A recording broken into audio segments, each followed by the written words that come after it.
Hey everyone, it's me, Max. Woo! How yous all doing?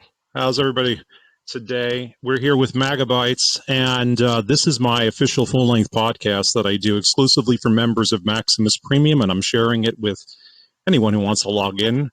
Today only, how is everybody doing? I see we have a pretty nice crew that's coming in, so everybody come in. Come on, tell your parents, tell your families, tell everyone to join. Keep coming on over.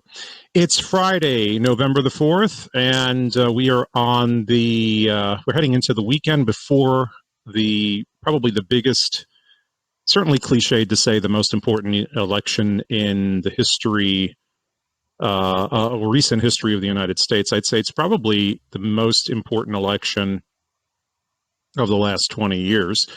And I'm joined in-house with my sidekick, the vice chair of my network. You all know her and love her, Roxie. Are you here, Roxie? Are you somewhere? I'm here. May the 4th be with you. May the 4th be with you. Is that what? Was that cheesy? No, it wasn't cheesy. I think it worked. May the 4th be with you. I never got into that. Isn't that like May 4th? Isn't that what they do for Star Wars? May the 4th be with you? I think that's what they do, right? But, you know, it's the 4th, so what does it matter what month it is? Yeah, I hear you. How you doing today? You doing all right? I'm good. I'm excited about sharing megabytes with everybody. Yeah, this is really cool. I've been wanting to do this for a while, so I figured, remember I said to you, let's do this at the next Premium Day. And you guys know, so Premium Day is, like you've been saying a little bit, I'm just giving a little taste of it, is a little bit of what I do a lot of around the clock, if you would, on Maximus Premium. So you guys should all sign up. You should at least sign up for November. Give it a shot. So what do you have to lose? Because it's a lot of fun. We're going to be doing a lot of election coverage on election night and then the days afterward. Because I have this funny feeling we're not going to know the results of a lot of races the day after. You know what I'm saying? So this thing is going to be going on for a few days, and it'll probably take a few days for even some of the, and not necessarily only the big top line, headline races. There'll be some little ones that we're not going to really be certain about. So you guys should join Maximus Premium. People are joining. It's fantastic. It's growing. We have a huge community of intellectual patriots, all friends of mine, many of them, most of them friends of mine. So it's a lot. It's a lot. And you really enjoy it, and I think you'd be blessed by it. So contact Roxie, because she handles all of that for me.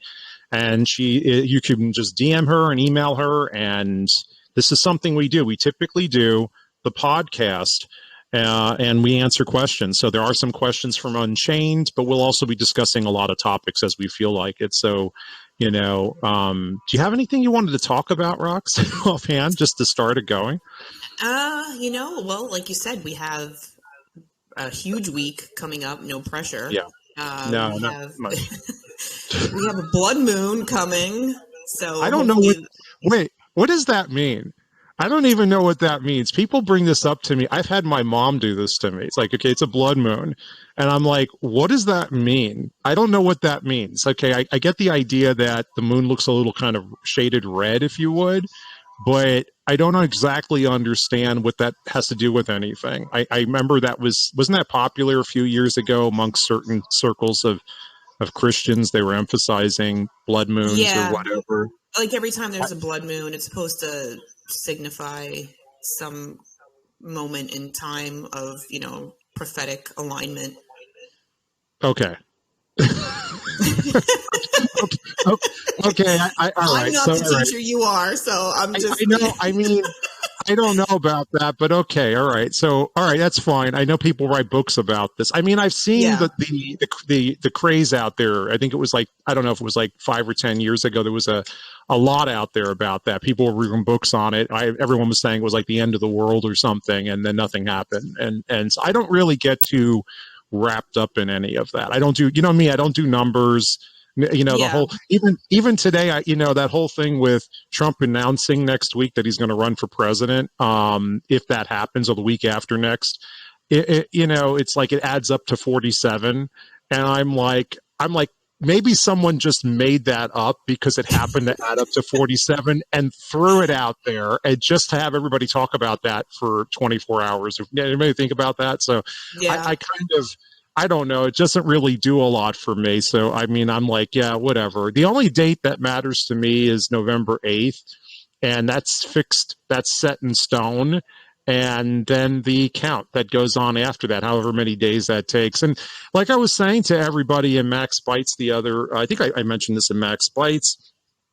I know I mentioned it on the last Megabytes episode 10 for MPs earlier this week that, you know, there's going to be races that aren't going to be called. There's going to be races that aren't going to be called. And so, you know, I mean, for a while, you know, for maybe upwards of a week or so in some parts of the country. That doesn't necessarily mean there's been fraud. So I wouldn't assume that right away. I wouldn't default to that and go, oh, you know, oh my God, you know, this is terrible, Max.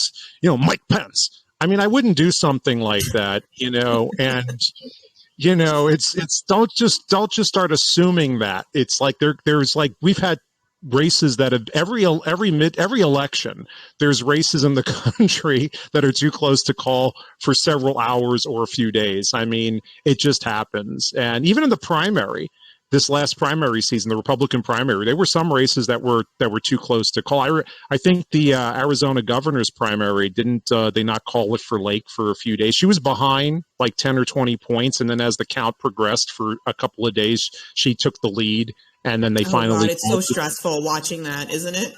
Yeah, it is. I know it gets people very nervous. So right away they take to the internet and they start sending out. They take out a flurry. They go, it's all rigged, you know, and this and that. And I'm like, yeah, well, sometimes that may be the case, but then other times it's just legitimately you're in a very tight race. You know, like I've been telling people, and I hope I make this clear to everyone. I mean, we should not be competitive anywhere in California, anywhere in New York, anywhere in Michigan. Michigan, to me, was always just like fool's gold. I mean, I felt like the idea that Trump won it in 2016 was just unbelievable because that state there, Detroit's probably the most corrupt city in the union. So, you know, I never thought that Trump should have even won that state. But the fact that he did win it in 2016 was shocking. And he won it by the narrowest of margins. I think it was 0.3%. And it just shows you how many Democrats to begin with are in that state. That's a very Democrat state. The idea that in New York, the governor's race is going as good as it is. I mean, we could be talking about Governor-elect Zeldin a week from now, and that would be awesome. But I really think the legend of Zeldin, as I said it. I mean, he'd become a legend if it happens. I think he's doing a lot of good, though, for down the ballot races. So I think that, from my mind, my perspective, that's where the election's either going to be. I mean, that's where it really counts. The governor's race, to me, that's just like you've got the stars, you're shooting for the moon now. And so to me, it's like, if we get it, great, but we don't have to get that to really have a great night. And the fact that we're competitive there, like we were in New Jersey last November, which I said in New Jersey, we weren't going to win that state. And we didn't. You know, Murphy won it by a couple of points or so. You have a lot. So people have to remember there's 2-1 Democratic advantage in New York. So the idea that Republicans are this close to winning means a heck of a lot of Democrats are voting Republican. So that should answer a lot of people's question right there. There are always more Democrats than there are Republicans. So, you know, and especially cross country, that's just a fact of life. It's been that way since the 30s. And, you know, when you have in a very heavily concentrated Democrat statewide offices leaning Republican, whether it's the attorney general or the governors, it's toss-ups, if you would. That's extraordinary. Even if you don't win, you're shaking the hell out of the New York Democrat establishment, and you shouldn't be able to do that. California, Southern California is starting to go bad. Primarily, it's the mayor's race in LA. That's what's looking like it's. It has Caruso looks like he has a really good shot at flipping, and it's not really a flip. He's running as, I think, a Democrat in their their quote unquote jungle election, but. But nevertheless, that's where it's looking really bad for Democrats. And then you have, I think it's California 49, and there's a bunch of California House seats that are possibly in play. And I think the Republicans are targeting like 10 now. And so, you know, that is a lot. And that's incredible. It is incredible. But again, you're in a place where the Democrats outnumber Republicans by about 2 million registered voters. So, it's just a fact of like, don't expect Gavin Newsom not to get reelected. That's why when people ask me that, I'm like, no, he's going to get reelected because he could literally burn through 1 million Democrat registered voters and still get reelected. They just have that kind of an advantage built in there. But still, the fact that certain races down the ballot are competitive shows you how much these states have shifted. And the Democrats are deploying resources to Oregon, California, New York, New Jersey now with 3 House seats in jeopardy. I think New York is like New York 17, 18, and 19. They're all leaning Republican. I know New York 19 is leaning strongly Republican. And then you have, I think it's now New York, if I remember correctly, it was like New York 3 and 5. There's like 3 other ones. So you've got all that going on.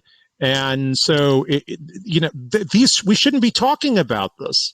We should be just talking about Georgia and Pennsylvania, maybe Michigan here and there. Again, I take a little more of a kind of like, with Michigan but Wisconsin, Iowa, these should be the state. Ohio to a lesser degree. Ohio's kind of it's been in the bag. North Carolina in the bag. And, but now we're even discussing New Hampshire and Washington. It's getting to that point where New Hampshire's a total toss-up now. A week ago, I was saying at the seminar, you guys all that attended the seminars, and if you haven't attended one of my seminars, you really need to. You want to talking about seminars. Next weekend, the 11th and the 12th, you want to join me for, what is it again, Rox? You handle that for me. You and the girls handle that. What seminar is that? The post-mortem. The post-mortem. What is that about? We are going to be discussing the results of the election. That's right. We're going to be holding Max accountable for all his projections. That's right. So, if I don't do a perfect score, my cousin Francisco is going to actually just cut me off, and he's going to have nothing to do with me anymore. And I'm going to feel heartbroken, Francisco. Oh, it's not going to be the same anymore. Anyways, okay. So just have Baby Max call him up, and then it'll make it all right. He loves his Uncle Francisco. So the thing is, if you guys have time, definitely contact the Angels and the Warriors. You can reach out to any of them. Join us for the postmortem, the election postmortem next weekend. It's going to be a celebration, and we're going to go through the results. And if there are races that are suspicious, you'll probably want to sit it out with me for a couple of days and discuss it, because we'll be talking about all those races. Because we're not going to know. If we know every single race Wednesday morning, like everything's pretty much called, I'll be shocked. I really will be shocked. I'll be like, that must have been a total blowout, the night before. And I think it's still going to be a very big blowout. It's going to be a huge victory. We're well into Democrat territory. There's absolutely no race that the Republicans are even concerned about losing one of their own seats, except there's only one that's in jeopardy, and that's, of course, Pennsylvania. The one Senate seat where the Democrats have any chance of an upset is the seat that's currently held by, I think his name is, I forgot that guy. Oh, Pat Toomey. Pat Toomey is his name, and he's a never Trumper. So the Republican seat there, Oz, though, has the momentum and is ahead in every poll, it seems like, by about 2 points, but that's very close. That can go in any direction. But Featherhead is probably the worst candidate next her. Look, I'm calling her. Him and Katie Hobbs are the 2 worst candidates I think Democrats have this election cycle. I can't think of anybody is just more incompetent and more horribly run campaigns. They just have horribly run campaigns. They've actually are doing all they can to throw their campaigns. So, anyways, every Democrat candidate is, not good. But I know. It's true. So we have a bunch of people listening to us. Guys, we're monitoring Unchained and The Garage. And I know both rooms can hear the stream. So feel free to drop your questions in one or the other, and I'll try to get to them. We do have a list of questions that a bunch of members did, and basically followers did throw our way, so I'll make our way through it.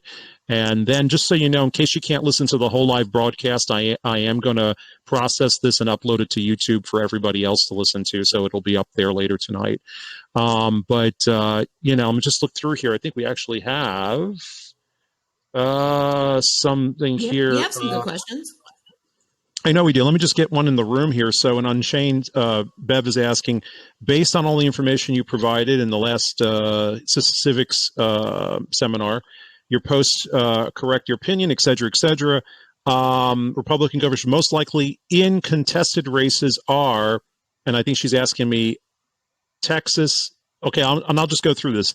There's no doubt in my mind that Texas is going to become a redder state. So whatever Texas is like today, it's going to be only more Republican next week or a week from now. Okay, so I wouldn't even worry about that. Abbott's probably going to, I mean, if Abbott wins by less than, say, about 10%, I'd be kind of surprised. He should win by double digits. So I've been saying he'd win by a landslide, but really anything above 7 or 8 points is a landslide, broadly speaking.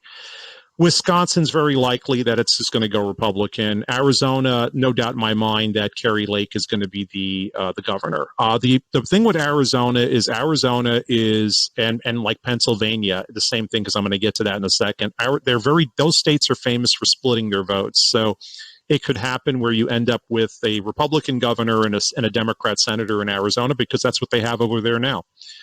Wisconsin is just, again, I really, Johnson's going to win easily. He always does. I think with Michaels, that's a little more iffy, but more than likely Michaels is going to win. I think that state's just going to swing hard to the right. Oregon, that's a pure toss-up, and I'm leaning towards it becoming Republican, but that's because it has a three-way race. It's a very tight race, but the Republican has been ahead in every single poll. There hasn't been a poll where the Democrat's been ahead. So take that for what you will, but it's a 2-point race. Pennsylvania, again, split vote. You could very well end up with a Senator Oz and more than likely a Governor Shapiro. Michigan, I just don't have a lot of confidence in Michigan. That's just an odd, that's more Democrat than Pennsylvania. And Illinois, I'm sorry, it ain't happening. The Republicans will pick up 1 or 2 House seats, but forget the governor's mansion's not going to flip. I mean, if that happens, then forget everything else I just said and just put an R over everything I just said, because if Illinois goes red, there is no way on earth Michigan is going to go blue and Pennsylvania is going to go blue, and Republicans will have a really good shot in New York. And I left that one out there, but I just talked about New York earlier with Rox. So, well, you got more questions for me, Roxy? You got some stuff? Yeah, we got some. Zia's in the room. Hey, Zia, what's you got something for me? Go for it.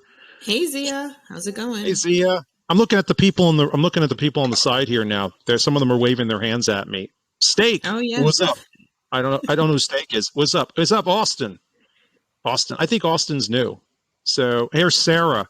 Hey, Sarah, how you doing? Sarah's great. She was a big help back, a few months ago. I remember Sarah.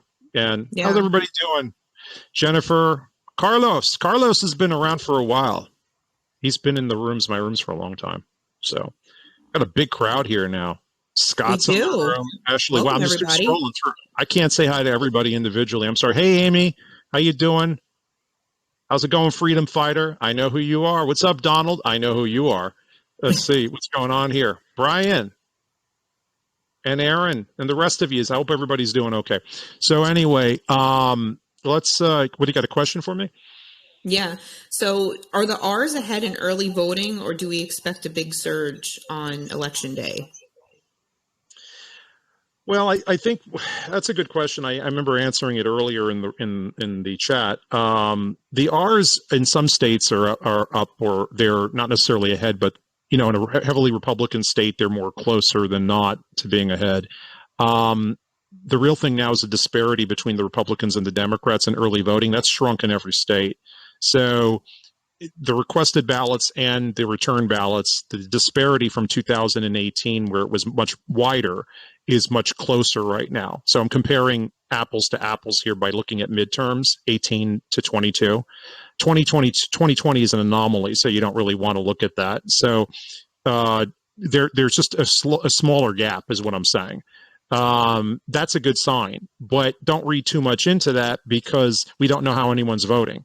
So, we have, we based on the polls, we have to assume Democrats in a lot of these states are voting Republican, which is why I was joking on Twitter, and you guys should all be following me on Twitter as well. Everybody here should have a Twitter account again and get back on Twitter because you have to support free speech zones. And it's funny saying that. You got to support Elon Musk. So anyways, get on Twitter. But because I post things there, sometimes I don't post elsewhere, just like vice versa. So the fact is that you have this thing where Democrats are suddenly voting Republican. And again, that's what if the difference between a red wave and a red earthquake or tsunami, right, is going to be how many Democrats in purple states and even in blue states are voting Republican. If you can flip a solidly blue state like New York or Michigan, which I know people in Michigan are going to get mad when I say that, but it's more blue than it is purple. That sends shockwaves. I mean, then you forget the swing states down south and everything. Georgia's gone, because it's a national election and this is a referendum on Joe Biden and Democrats. So, if New York Republicans and some of New York Democrats are agreeing with the whole South and the Midwest and this part of the Southwest, you've pretty much got an earthquake of an election. That's going to be a realignment. So yes, to answer your question, I think. On that note, Freedom Fighter wants to know if Minnesota is truly going to go red this time. I don't know. I don't really think so. I think that's fool's gold. Reagan couldn't even flip that state. And I hope I'm wrong. I really hope I'm wrong. I know I've gotten that question from a friend of mine that's in Minnesota, and it's something where I just don't think that I don't think that state's. I mean, the Republicans will pick up something in Minnesota. I just don't think you're going to see a red wave in Minnesota. I think you'll see it it's more of a solid Democrat state than Wisconsin ever was, and Michigan currently is.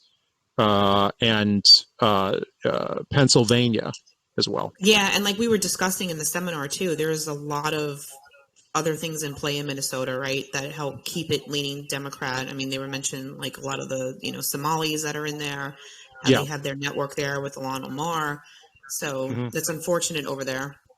Yeah, no, that state, has a much higher immigrant status, immigrant group, a large immigrant group of people that vote Democrat. So yeah. That happens.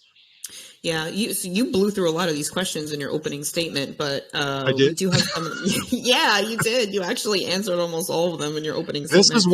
This is why you guys have got to get over to Maximus Premium. Everybody, stop what you're doing right now. You can keep listening. Email Roxie, and besides telling her hi and thanking her for everything, because she's a workaholic and she's a one-man army with a group of people behind her that. You can believe the people that are behind her. There's the angels and the warriors, and then there's others. Everybody's behind. She runs, helps me run everything. And definitely reach out to her and tell her, I want to sign up for Maximus Premium. Try it out for November. You've got nothing to lose. And I'm telling you, you're going to want to stick around. So it becomes addicting, and it's a lot of fun. And we do this. It really does. We're always exhausted because we're always working, and the angels and warriors in general. But it's a lot of fun. We have a great time, and there's a lot of engagement, and you learn a lot. I learn a lot too.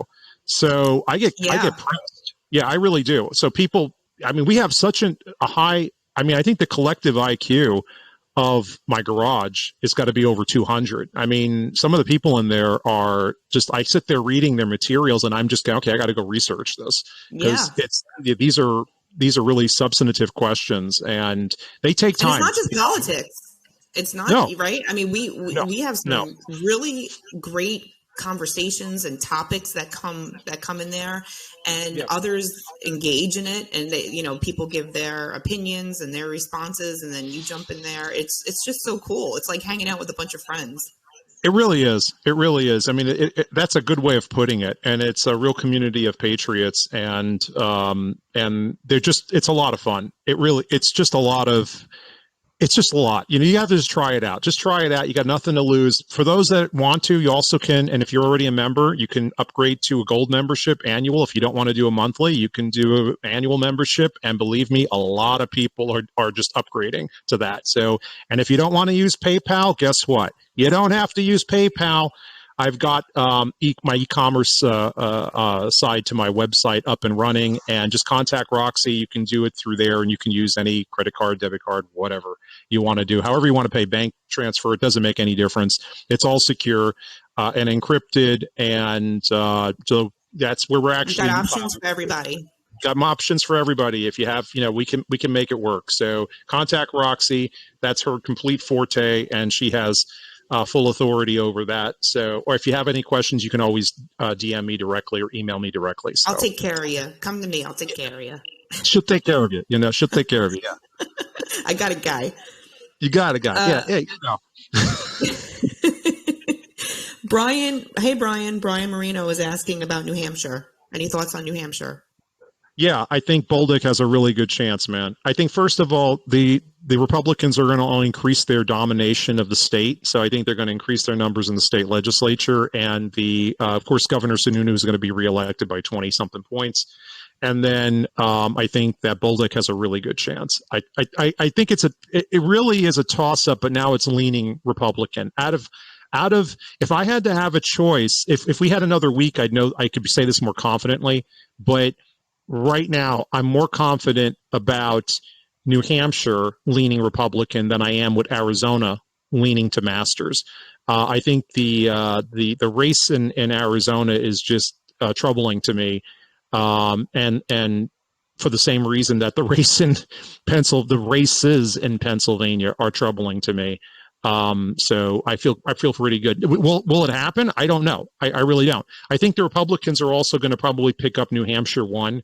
I think Leavitt may pull an upset there, but we only have like one poll, and then we have to go by their internals, which suggests that Leavitt's over 50. But we'll see. I hope she does pull it off. It'd be a major upset right there. It'd be a House seat that we're flipping. So yeah, New Hampshire's looking really good. If the New England area, if Republicans can cut into the New England area, if they can take back New Hampshire, it used to be a Republican state. It's more conservative than not. And they can cut into states like Maine, right? I mean, that to me, I love that part of the country. And I'd be wonderful for that part of the country to start moving to the right. I would just be, that would be some of the happiest moments. That plus area. Oh, yeah. I'm telling you, New York turning red. I mean, I just, it's just, this is it. So that to me, that would be the most, I would just feel so proud on election night if all that happened. I really would. That would make the most of it to me. So yeah, that's we'll see. That would we'll be see. Something to talk about for sure. Can you imagine? Well, we'll be doing this on election night on and off. We'll be jumping on with live streams on Fortress Maximus for the MPs, and I'll be covering it, and then I'll be posting on the channels, of course. So But anyways, yeah, we'll be wild. It will be wild. It's gonna be fun. It's gonna be a lot of fun. Yeah, it's always fun. All right, have any of your initial predictions on House and Senate seats moved since the last seminar? Do you have a new floor for House seat gains? Since from last week, no, I wouldn't say no. I'm still using that range I said then, about 55 to 75 seats in the House. I could, if it drops below 50, I'd be kind of surprised. But you got to understand, the Republicans actually gained, I think it was something like in the neighborhood of 15 seats in 2020. So they took a lot of that back from 2018 in 2020. So there's not, on top of that, gaining another 45 or 50 seats would basically in a 2-year period of time, give them anywhere from 60 to 65 seats. You could pretty much just, that'd be the largest majority they've ever had in our lifetimes. I mean, I don't know how old everybody is here, but in my lifetime anyway. So, it's my predictions haven't, as far as the House goes, haven't really changed any, except, now you're seeing more seats in California in play. You're seeing a couple more from New York be put on the roster. But then when you go through, I snagged and I showed it to the peoples at the peoples at my it's a little Himalaya Max. So anyways, the peoples. So I showed it to them at the seminar, and it was the list of attendees, not attendees, I'm sorry, my bad. It was a list of races that were open, and you had about, at that time, 73 seats that the GOP was targeting, I think it was. So the Republicans their internals have been showing a earthquake, okay, for months. So, and now they're adding more seats. I don't know. Some people are saying, like, throw away Max. He keeps talking about 80 seats. I keep saying no, but maybe I'm wrong. Maybe I have my bar too low. And I'm just playing it cautious on that because we're really in uncharted territory. We're going into very deep blue areas where we should not be going into. I mean, if I was advising, I'd be focused on making like places like Texas and Florida complete Republican bastions where there's like no Democrats left, and then looking at states like Nevada, of course, and Arizona. But we're well beyond that. We're in Oregon, we're in Washington, we're in California now, Southern California. They're sending Biden to Southern California. If they put Obama, think about that. That's how bad it's gotten. They're crazy. Biden to Southern Cal. I don't know what that's supposed to do. They really should. You think about this, though. That says a lot about what's her name, Kamala Harris. They're not sending Kamala Harris to Southern California. They're sending Biden. Is she even still in office as a vice president? I mean, when have we even seen her? I don't know what she's doing these days. I don't pay any attention to her. She doesn't even know what she's doing these days. She doesn't know. I mean, has she even campaigned for anyone in the stretch? They've got Bill Clinton out there. They've got They've wheeled Bill Clinton out. It's bad when you take Bill out of the closet.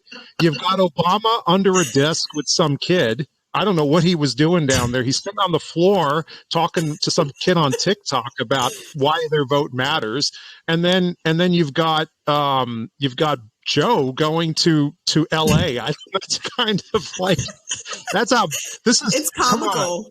No, this is why I get so cynical time. And I don't know. I've become a cynic, I guess, in part, but it's like when everyone on our side starts going, "Oh my gosh, he made this speech. Are you afraid, Max? It's the end. Do you think they're gonna do this?" And I'm like, guys, come on, are you for real? This is F Troop. I mean, come on, they make F Troop look like intellectuals. I mean, this crowd doesn't know what they're doing. It's a comedy show right now. I mean, come on. It's like, no, I'm not concerned about his little speech. All his speech is, you're a domestic terrorist if you disagree with me, vote Democrat. That's it. Basically, that was his whole speech. You're a domestic terrorist if you don't agree with me, and if you vote for anyone but Democrats, and eat ice cream. I mean, that was it. I wasn't, whatever. Wow. That's my take on the Edward's asking in the room, what troubles you about the governor's race in Pennsylvania with Mastriano? I think Mastriano's behind, frankly. I think he's behind. I think Shapiro is probably running a better campaign than him. And I think Shapiro is more popular than Biden. That's what's probably one of the problems there. If you believe it or not, he's holding Democrats together. Again, Pennsylvania is a state where Republicans will split their votes. They just do. I mean, when I say Republicans, let me rephrase that. Voters will split their votes. So you could have a Republican and a Democrat win statewide at the same night. Okay. That's what's the issue there. I think Oz has a better shot. And this is really a testament to people to understand why I hate primaries. And I said this back when Oz won, right? Everybody hated the fact that Oz won. He hasn't won yet, so we'll see if I'm right about this. But if he does win on election night, he was the best person to be nominated. If he wins by a hair, he probably was the best person that the Republicans could field out of everyone to win that Senate seat. And if Mastriano loses, and Mastriano's the better candidate, in my opinion, Mastriano's the better person, running. But I wanted him to be governor for 2 years, but it's like, it's not looking like the stars are aligning for that. And I hope I'm wrong.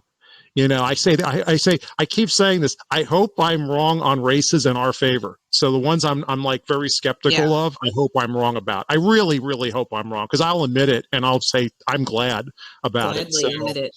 Yeah, absolutely, absolutely. Z is asking about the Senate, because you gave your updates on the House. So what are you thinking? Any updates on the Senate? Yeah, so I see what she says there. Blake Masters is wonderful, but there's still a Gabby Gifford sympathy vote for Kelly. Yeah, if people aren't familiar with that, I think it had to do with the fact that she was unfortunately targeted and got injured by gunshots, years ago. So Kelly is her husband. Of course, he's the senator, and so yeah, I mean, I think Blake Masters is a great guy. You know, he seems to be very affable, but he's young. And I think he's suffering from a brutal primary. And again, there's the P word, primary. I mean, that's what's really done it in for him. And if he loses, that was the problem. I'll just say that. The same thing with if Oz loses.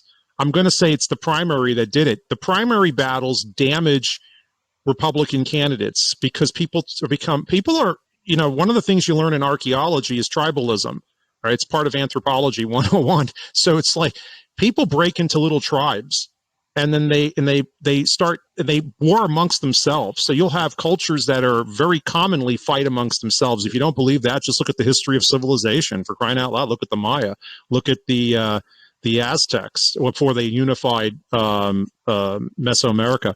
Look at the fact that, you can go back to Mesopotamia. And you see cultures always infighting. So it's no different. It's inherent in human nature to be that way.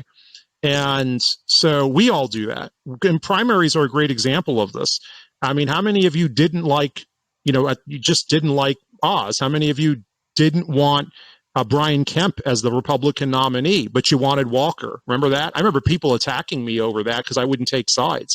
I just know long-term this creates damage, though, because people get deep-seated antagonisms against somebody, and they got to get behind that person, and it's hard for them to get back behind that person. So Masters and Oz have had to kind of make up that ground and win over Republicans that they shouldn't have had to win over. That's why I don't like primaries. I never like them. The system is more democratic, and that's the problem, because that little Democratic with a D word there, little d, it leads to dissension in the ranks, and people just don't they walk. I mean, there's still people online saying that they're not going to vote. I think that's ridiculous. Everybody should get out and vote. That's just, I don't care if you're a Republican or a Democrat, everybody should go and vote. If as long as you're, a citizen and you're not a criminal and all that kind of stuff, and it's legal for you to vote and you're registered. Right. But I think that that's the problem there. So that's why, Zia, I'm a little more sketchy on some of these races that have been the headline races. Those are the big ones that people are looking at. I don't really know how they're going to go at the end of the night. I don't know what's going to happen. I'm just going like, okay, my gut feeling is Pennsylvania's leaning to the Republican column in the Senate, and Arizona is a pure toss-up. I wouldn't be surprised if Kelly was to pull it off. Gabby and I have the same hairstyle. That's funny, Zia. She's so cute, Zia. Yeah, she's cute. She's a lot of fun to talk to. Yeah. So we have any, I feel from Michigan, JK is saying, I have friends in UP, which basically is Wisconsin. They're getting screwed by the idiots in Detroit. Yeah. And I mean, it's too bad. What's happened to Detroit, that's a place where, I mean, my goodness, that was the motor city of the world, or the country, which made it the motor city capital of the world. And I just can't believe it's gotten like that. That's 60 years of Democrat rule. That's what'll do it to a place. I mean, can you imagine that? 60 years. You guys really want to freak out? Let's go back 100 and let's just go back. I'm sorry. Before I do that, let me just say this. Let's go back to 1932. Okay. So Republicans have won every major race practically through the 20s. It was called the Roaring 20s. The economy was booming. Everything was going great. Then 1929 happened. The Great Depression started, and Herbert Hoover was probably unfairly blamed for it, okay? So 1932, Democrats mount a major comeback, and they take everything, all right? For the next 20 years, Republicans can't win a presidential race. So for 5 straight presidential elections, Republicans lose. They lose every single one. Democrats control Congress for most of that 20-year period. Okay. Just imagine that. Go through the war years, the Greatest Generation. They were all Democrats. Watch old films, classic films. You can't, during the war years, you can't find a movie. I mean, every other film has a big picture. Somebody in their office has a picture of FDR. It was a Democrat world. And really, it's something. When I go back a little over 100 years ago, the reverse was true. The Republicans won in the late 1890s. I think it was 1896. They won that presidential election. And then they won every presidential election and controlled Congress. They controlled Congress the whole time, practically. And they won every presidential election except for 2 between 1896 and 1932.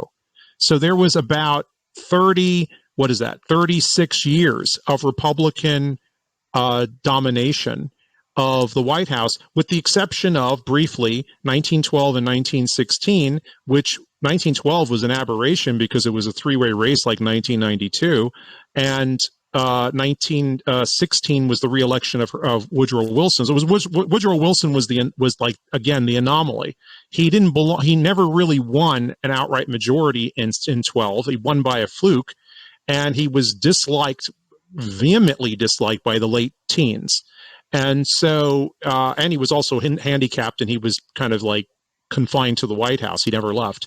So, and the GOP they had everything else. They controlled everything else. So it was GOP domination from the 1890s until the rise of FDR. I mean, the fluke was Wilson. If he hadn't won in that 3-way split, if Teddy Roosevelt hadn't split the party vote with President Taft, because Teddy came back and ran for a 3rd non-consecutive term as the part of the Bull Moose Party, if they would have split that vote, Wilson would have never have gotten elected, and probably the U.S. would have never entered World War I.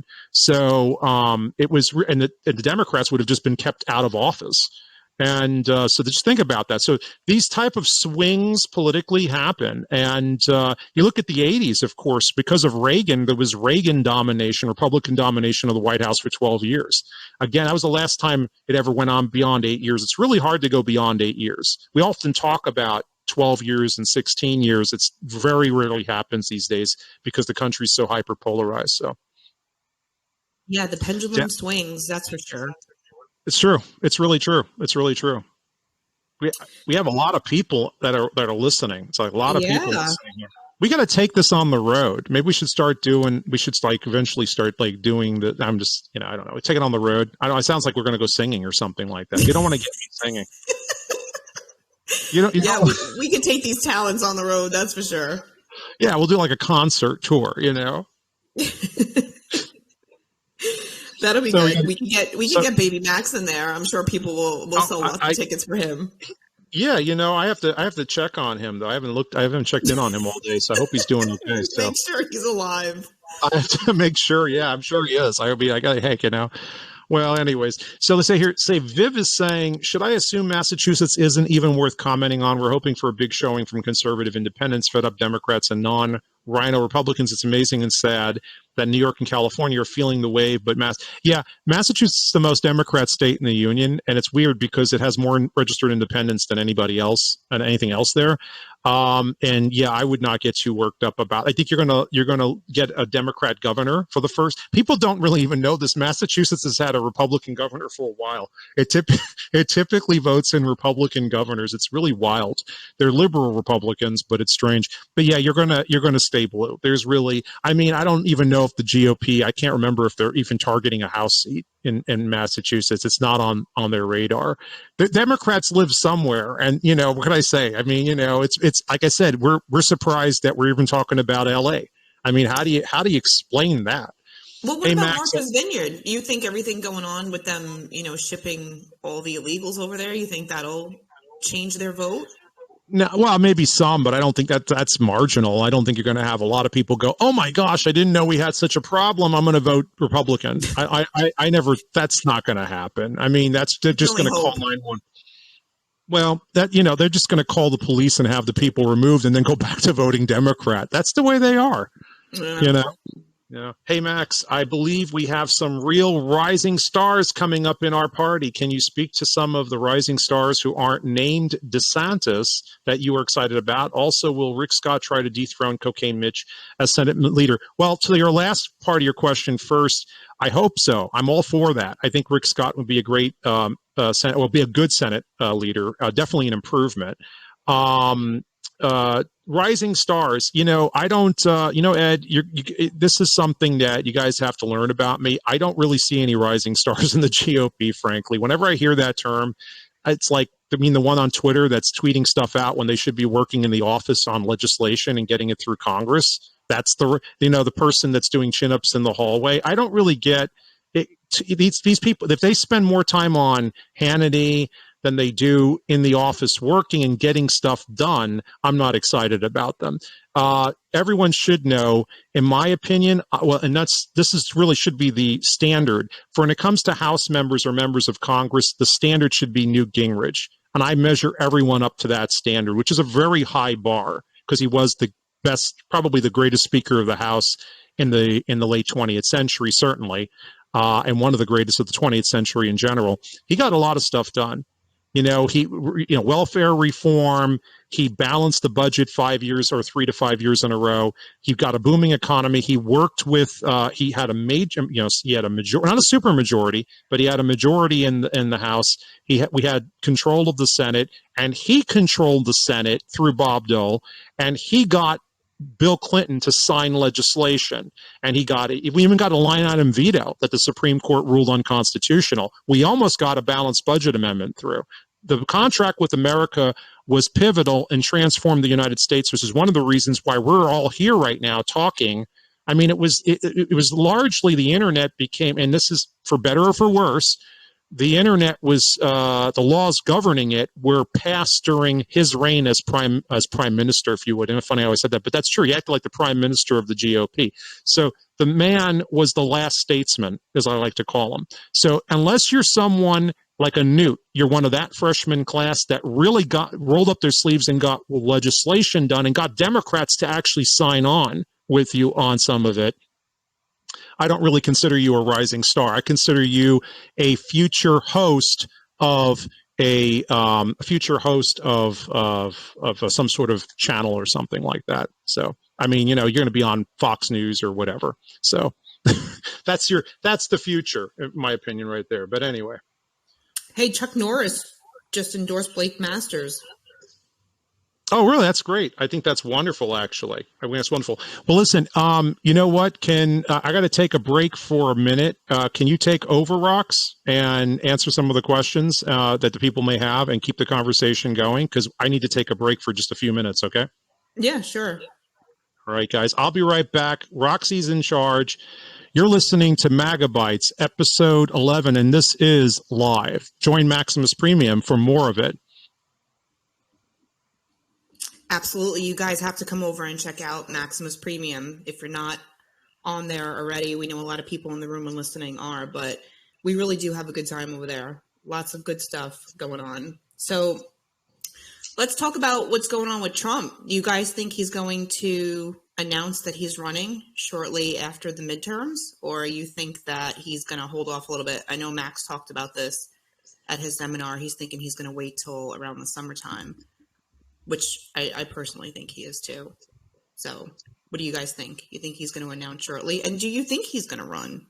Or do you think he's going to pass the torch this time around? I think he's going to run. I think he has to run. I mean, what are we going to do without Trump, right? For 2024, we got to get him in there. If the Republicans take over in the House and Senate, wouldn't Biden just veto everything? Yep, it's a possibility. I know we talked about that too on a lot of our megabytes that we had. It might be a little bit of a gridlock for a while, but once we get to 2024 and we get the and we get who we need to get in office, then things will start moving. But at least we'll have the majority. Thank you, Stacey. Love you, Stacey. You're the best. But at least we'll have the majority in there, right? To keep things at least neutral until we get a Republican president in there in 2024. What have I missed? Texas has been dealing with spring-type severe weather today, so I have been distracted. Sharon, we are having an awesome megabytes over here in Unchained, so you missed a lot. We went through a lot of different states. Max gave a lot of updates on some of his predictions, his projections. We've talked about the blood moon. We've talked about a lot of things going on. So jump on in, ask away, ask a question.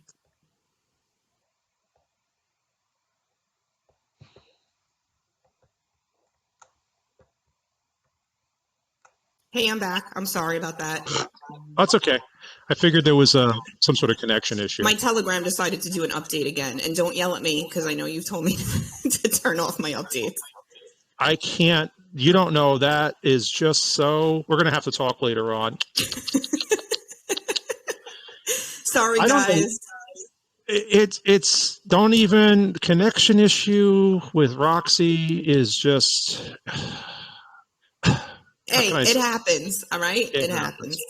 It is. Morgan's asking, any news out of California governor's race? Yeah, you're going to have Governor Newsom for 4 more years. I mean, that state that's not going to change. So you got Governor Newsom. So yeah, but Southern California. I mean, there's a lot of races that are toss ups. So I mean, that could be a cursor for what. A governor's race in the future, right? Oh, sure. Oh, yeah, absolutely. But I don't think California is anywhere near becoming a more competitive statewide speaking. Yeah. But it's starting. Well, yeah, it's starting, but there are no. It's going to become a little redder. There are going to be parts the Republicans are going to be able to move into certain areas in it. They're probably going to have a good night in some places, but it's not going to be a competitive state. Now, states like Pennsylvania, we're 10 years away from Pennsylvania becoming another Ohio or Florida, probably more like Ohio. That's what's happening there. That state's moving further to the Republican column every year, and it's going through a transition phase right now. Sorry, Kelly. She said that was the most depressing answer she's ever heard. Sorry, Kelly. I call it like it is. I'll tell you exactly what I think if you ask me. So, it's like sometimes I don't hold, I just say it, like, yeah, you got Governor Newsom there. It's exciting, right? Move to Texas, Kelly. Yeah, that's right. You should move to Texas, but it'll stay Democrat. It'll stay Democrat. So I mean, you got to keep more Republicans. How many Texans in the House that want to move to California and kind of like donate their vote? So that's the. Yeah, well, they keep coming. They keep coming to Texas, the Californians. Yeah, and a lot of the Californians that are moving into Texas though are Republicans. So I never got too worked up with that because they're escaping. Say, well, they're bringing all their bad ideas. No, a lot of them are conservative. So I wouldn't. It's nothing really. To worry about that much. A lot of them are on the right of the spectrum politically anyway. So, well, I mean, you would hope so, but a lot of them come to Texas because they transfer their company because Texas has a lot of satellite offices for companies that are in Silicon Hills over there or Silicon Valley. Yeah. But then they just come here anyway and vote the way they voted in California. Well, I'm just looking at this here. Did you have a question? What you just said, Rox? Because I'm sorry, I was reading the questions in the room. No, I mean we were just talking about the Californians coming to Texas, and you were saying that a lot of them vote red because they're trying to move away from that, but there's still a good majority of them that come here and vote the way they did when they were in California. Yeah. That's true. No, it's very true. I want to just say the question is, Chrissy's asking, will the Republicans hold up to their promises when they get in? Who knows? I think they will. I think a lot of them are, especially in the House, which is the most important thing. That's why the House is very important. The House is very important. The Senate's important for the judges. The House is important for everything else. nominees generally by the administration. That's what the Senate is important for. So, but yeah, I mean, I think they will. I think they're going to hold to it. Okay, Ryan's losing sleep over the Mastriano race. Can you help him out a little bit? Yeah, you probably. I can't give medical advice, so this is what I would do. But when I have trouble sleeping, I drink a glass of wine with dinner, and I go out. Like I never have trouble sleeping. Though that's the amazing thing. I go out at a certain time. That's why you guys see me say good night. And I think on the Pacific coast it's like 4 sometimes or 5, and on the East Coast it's 7. But I'm like I'm done. And I shut everything off. You probably want a red wine glass with your meal. A little wine is good for the soul. And I'm sorry if anybody here doesn't believe in drinking. And just a glass, and that just usually knocks me right out. Also, you know what you need to do? You need to unplug and turn off the device for a while. Go have some fun. Do what I do when I'm like not tweeting anything or not posting anything. I'm probably not on, and sometimes I jump back on for fun and I jump off. But if you're following it step by step, I know people like that. I'm not an addict, and I have friends of mine who are true political junkies, and they're as wired as a person who drank 2 pots of coffee. I mean, they're really good. And I think it's not good to get too worked up about anything. I mean, how many of you go back following me for 2 years? You know what it was like during the crisis. I just didn't like, I would not let things in the news bother me that much. And when you learn not, you just kind of like let it go and you kind of just move on. And it's very important because you can't live like that on one race. Because let's face it, we're not going to win every race, right? I keep saying this, but it's the truth. We're not. I mean, you guys are in states right now. Somebody that's listening to me right now is in a state that's going to have Democrats winning. So they're just, you can't, there's not a perfect world. A grown person knows the world they live in. And if it doesn't fit, you just make alterations. That's the power you have. So that's what I told people last year when they were worried about the mandates, which were unconstitutional, as we knew, and we finally got and found out, if you would, when the Supreme Court ruled the way they did months ago. And everybody was justifiably concerned about their jobs and whatnot. And I just started telling people, like, why don't you move to Texas? Like, why in heaven's name? And people from New York were calling me and were just like, oh, it's terrible here. All this stuff is going on. And I'm like, yeah, why are you still living there? And so it's like, that's the thing. And well, we can't, pick up steak. And I'm like, but if you're living in a blue area and you're living in a blue state, guys, that's the trade-off. You've got a blue government and you're doing it for whatever reasons you're doing it. And that's fine. I think California is a beautiful state. It's probably the most beautiful state in the union.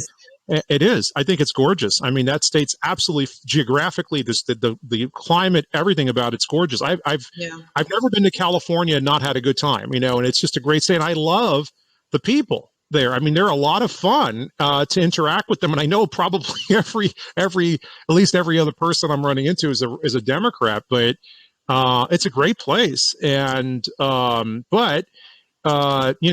it's same thing with New York. New York, hey, that's what I'm all about. And I love New Yorkers, and they're my brothers and sisters. But they're, for some reason, 66% of them are Democrats. So, or 60 to 65% of them are registered Democrats. And I don't agree even with my own relatives. So, what can I say, guys? I mean, it's life. What are you going to do? But as far as Mastriano goes, to circle all the way back. Circle back, guys, to Mastriano. What can I tell you? I mean, it's it is what it is, and we'll see. It's not over yet. I mean, and I hope.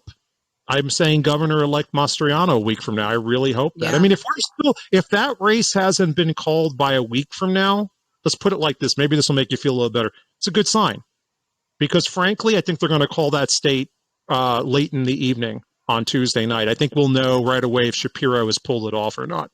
And if it's too close to call and they're counting for days, even if Mastriano's a little bit behind, that's a good sign for him.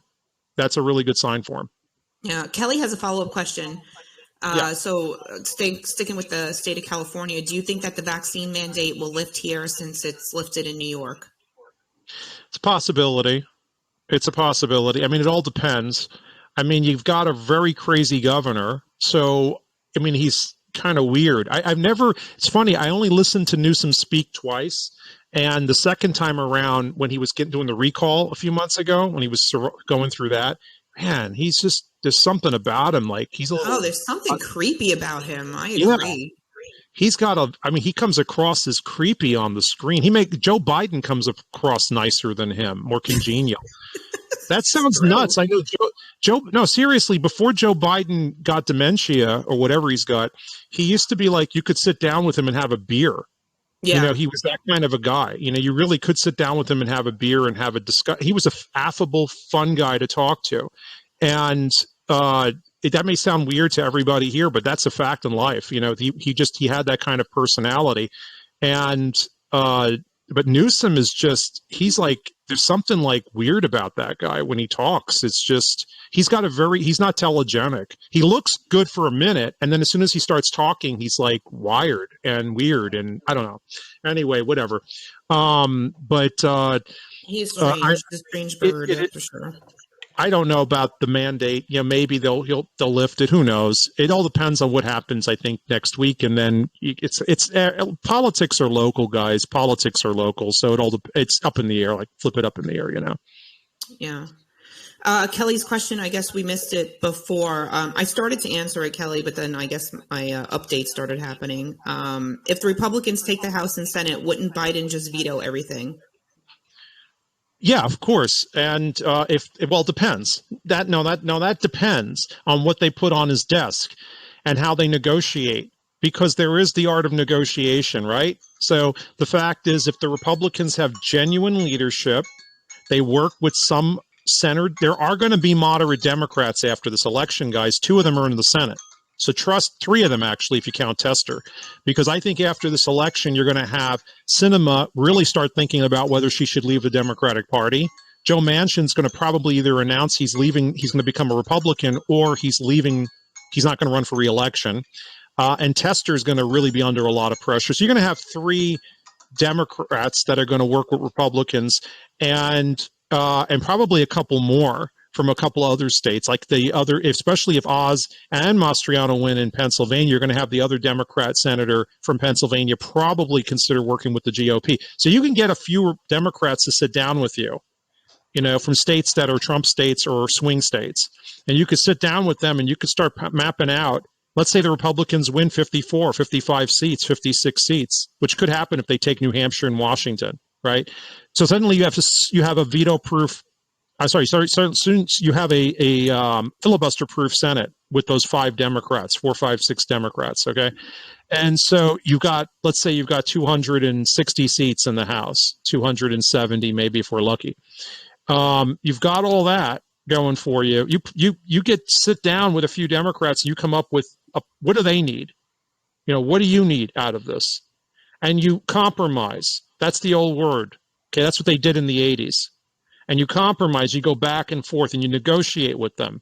And you take time between parties talking this stuff out. And meanwhile, of course, the progressive wing and the far right wing, and I'm one of them, are going to start, you know, people are going to start screaming and yelling that they're selling us down the drain and all this other kind of stuff. Both sides are saying it simultaneously, which doesn't make any sense because one of the sides have to be wrong. And the reality is what you're doing is trying to come up with a piece of legislation that everybody's happy with to some extent. Somebody's getting something out of it. And then you pass it, and you put that on Joe Biden's desk. And let's say it's got mostly Republican proposals in it, but you got a couple of Democrat proposals in it too, for whatever it is. Let's take, for instance, big tech censorship. Okay. So let's say this is something I've talked about for 2 years at the seminars. All right.